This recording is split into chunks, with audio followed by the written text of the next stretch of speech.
पंचपर मिष्टि भगवान का स्मरण करके कक्षा को प्रारंभ करते हैं। कल की कक्षा में हमने अष्टमूल गुण, श्रावक के अष्टमूल गुणों का वर्णन पढ़ा था। ठीक है, जैन गृहस्थ श्रावक के अष्टमूल गुण, एक बार उसको रिपीट कर लें।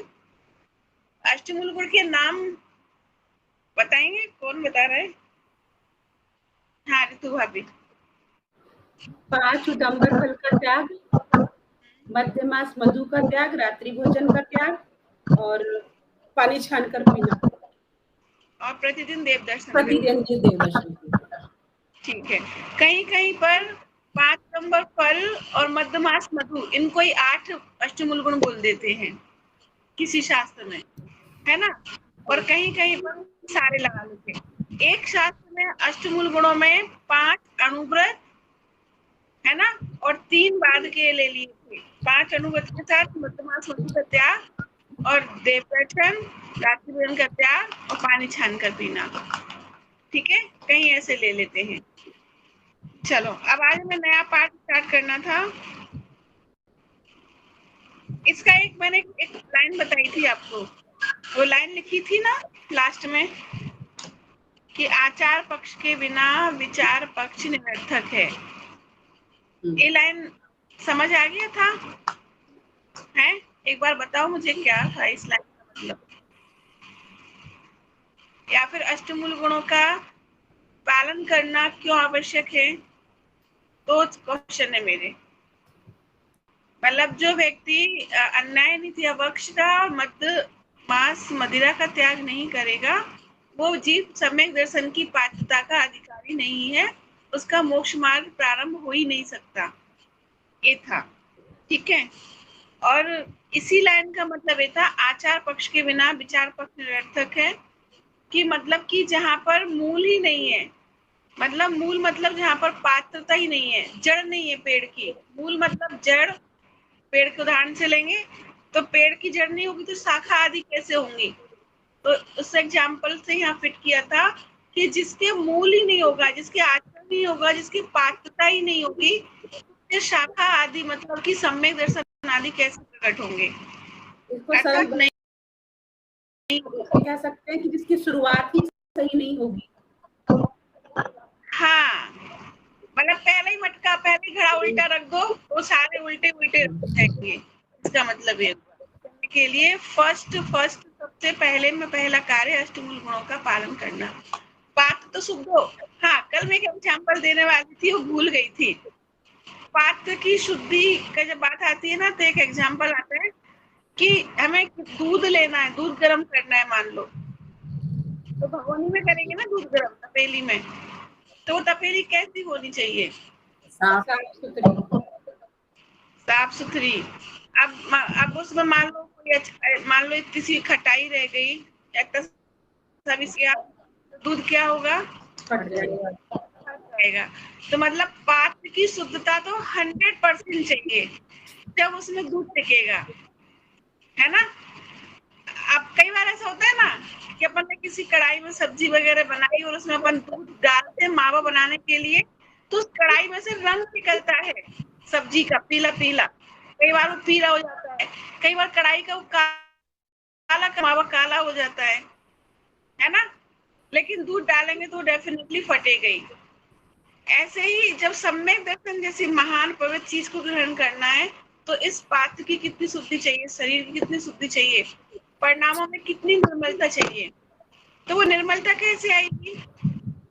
ऐसी आएगी, अन्याय के पक्ष में रह के तो नहीं आएगी डेफिनेटली परिणामों में निर्मलता। सरलता, सहजता, करुणा, दया, क्षमा, ये भाव ऐसे थोड़ी आएंगे मांसाहार करते करते। जो जीव के परिणाम निर्मल है, सरल है, क्षमा जिसने धारण की है, वो जीव तो अनछना पानी पीने का भी नहीं सोच सकता।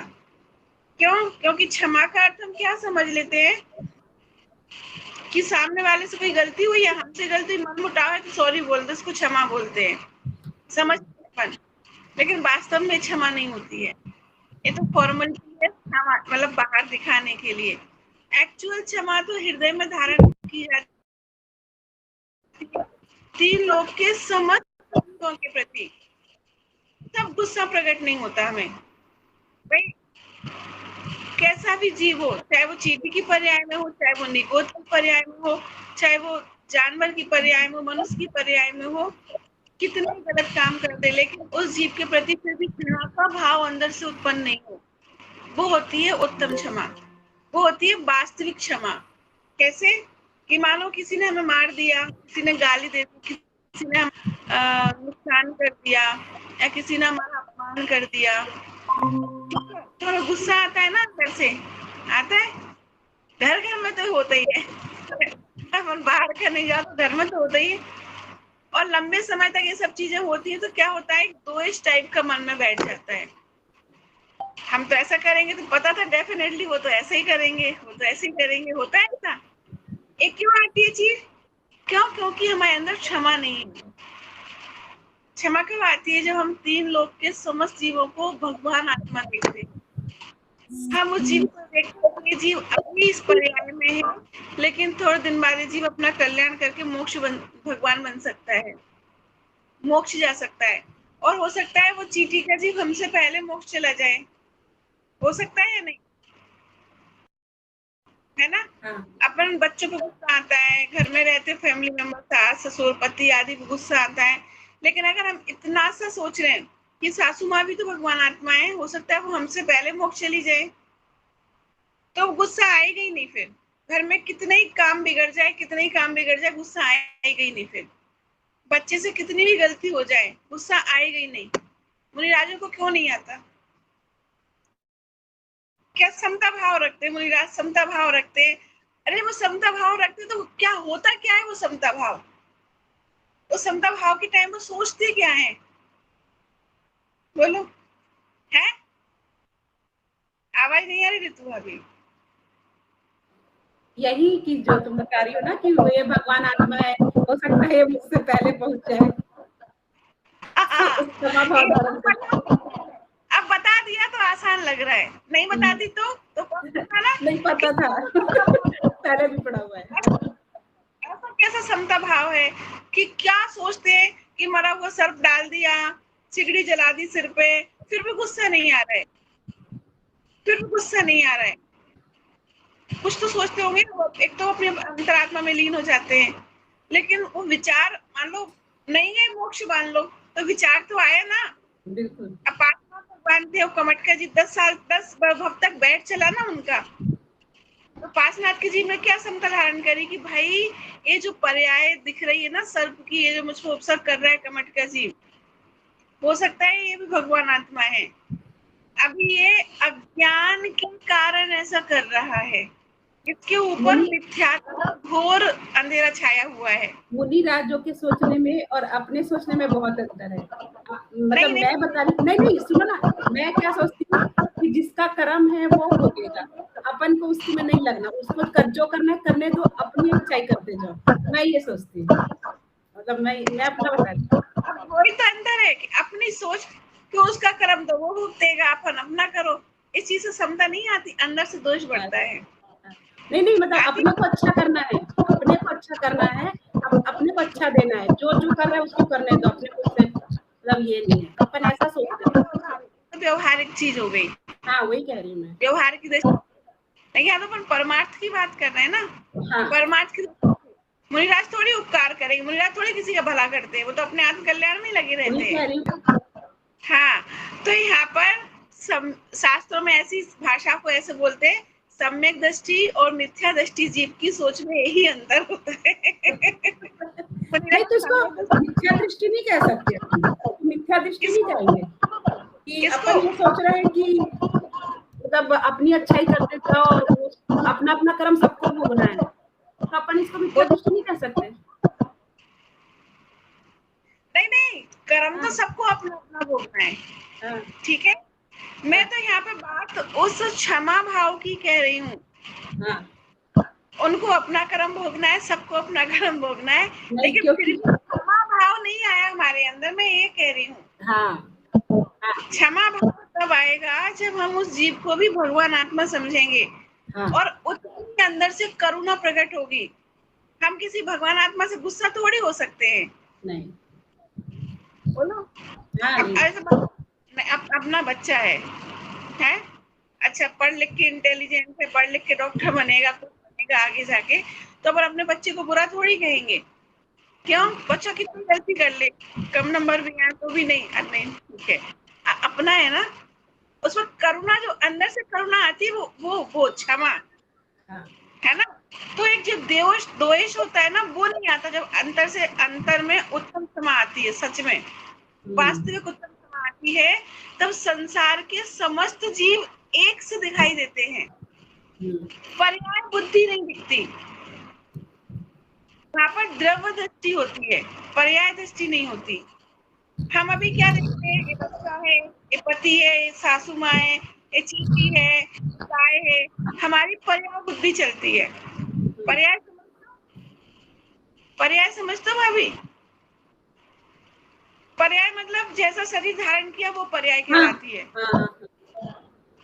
तो हम लोग पर्याय दृष्टि से देखते हैं, ये सासू माँ है ना, ऐसे बोल दिया इसलिए हमें बुरा लग रहा है, ये तो पता था तुम्हारी गलती निकालेंगी, ये पर्याय बुद्धि चलती है। अब हमारी द्रव्य दृष्टि चलती, द्रव्य मतलब हम उसको भी आत्मा ही देखते, बस समझ में आया? तो सम्यक दृष्टि कहलाएंगे। तो यही तो नहीं कर पाते ना अपन, वही कह रहे हैं, मिथ्या दृष्टि। यही नहीं कर। अरे जानकारी नहीं थी ना इस चीज की, जानकारी आज हुई कि अपने को ये सोचना चाहिए। हाँ, ये कह रहे हैं। अब पता क्या होगा, अब द्वेष नहीं आएगा। अब तो कल बात हो गई थी ना, कल की बात कल ही खत्म। अब दिमाग में नहीं आएगी, क्यों भाई, भगवान आत्मा है, हो जाती है गलती, हो जाती है गलती, कोई बात नहीं। कल का अगर सुबह का भूला शाम को घर जाए तो भूला नहीं कहलाता। ऐसे अपनी गलती समझ में आ गई, बस अब उसको सुधारना है। अब इस सुधारने का भाव एकदम से तो आएगा नहीं, प्रैक्टिस करनी पड़ेगी, इसमें प्रैक्टिस होगी। इतना अपने अपने हाँ? इतना पुण्य लेके नहीं पैदा हुए इतने भाव इतने जल्दी आ जाए, इतने अच्छे भाव। इसमें पुण्य की जरूरत नहीं है, भाव निर्मल होंगे तो पुण्य अपने आप बढ़ेगा। पता है, यही तो अपन गलत सोचते हैं। गलत सोचते मतलब मिथ्या मानता है कि पुण्य आएगा तब हम अच्छा करेंगे। नहीं, वो तो अपने को ही बनाना पड़ेगा। हम अच्छा करेंगे तब पुण्य आएगा, उल्टा उल्टा है, होता उल्टा है। हम अच्छे भाव रखेंगे, हम सरल भाव रखेंगे, करुणा के भाव रखेंगे, तो पुण्य का उदय अपने आप बढ़ेगा, है ना। कितनी गजब की बात है। इतना अंतर दृष्टि जीव, मिथ्या दृष्टि जीव की सोच में, उसके कारण इतने से बात में फर्क हो जाता है, फर्क हो जाता है। बस इसके कारण ही सम्यक दृष्टि जीव का जो संसार होता है वो चुल्लू भर रह जाता है, चुल्लू भर रह जाता है ना। और मिथ्या दृष्टि का तो अपार संसार है, कोई ठिकाने नहीं है, अनंत संसार है। ठीक है, ये अपने अष्ट मूल गुणों में कितनी चर्चा छुपी है। कहने को क्या लगता है, रात्रि भोजन इतना तो काम है, लेकिन भाई साहब जैन होने की पहचान है वो रात्रि भोजन का त्याग करना, प्रमाण पत्र है। आज हम लोग कहीं गए थे, है ना, तो वहां मैंने खाना नहीं खाया, तो वो जो वहां का कर्मचारी था ना, वो क्वेश्चन करता है, अच्छा आप जैन हो इसलिए आप मतलब रात को नहीं खाते? मैंने कहा हाँ हम जैन है। तो जैन तो आलू प्याज भी नहीं खाते? मैंने कहा हाँ। तो आप नहीं खाते? मैंने कहा वो भी नहीं खाते। तो सोचो ये प्रमाण पत्र है, अभी हम लिख के तो गए नहीं थे कि हम जैन है। और अपने जैन होने से अगर एक वहां का कर्मचारी, फोर्थ क्लास का आदमी भी समझ रहा है जैनों का कितना महत्व, कितना ऊंचा पद होता है। ऐसी जैसे कभी ट्रेन में जाते ना, अपन सूर्यास्त के पहले डिब्बा खोलेंगे तो लोग समझ जाते हैं कि आप जैन हो, आप जल्दी खाना खा रहे हैं, है ना। तो इन मर्यादाओं का पालन करनी चाहिए। प्रमाण पत्र है भाई, आधार कार्ड है हमारा, बिल्कुल है, आईडी कार्ड है हमारा, हम रात को नहीं खाते इसका मतलब हम जैन है ना। अब आजकल तो बिना आधार कार्ड के कहीं एंट्री नहीं है, हर पहले आधार कार्ड लगना है। हमारे पास तो परमानेंट जन्म जात आधार कार्ड मिला हुआ है हमें, लेकिन हम उसका उपयोग उस आधार कार्ड को तो हम घर रख के जाते सुरक्षित है ना, पहचान पत्र है वो हमारा।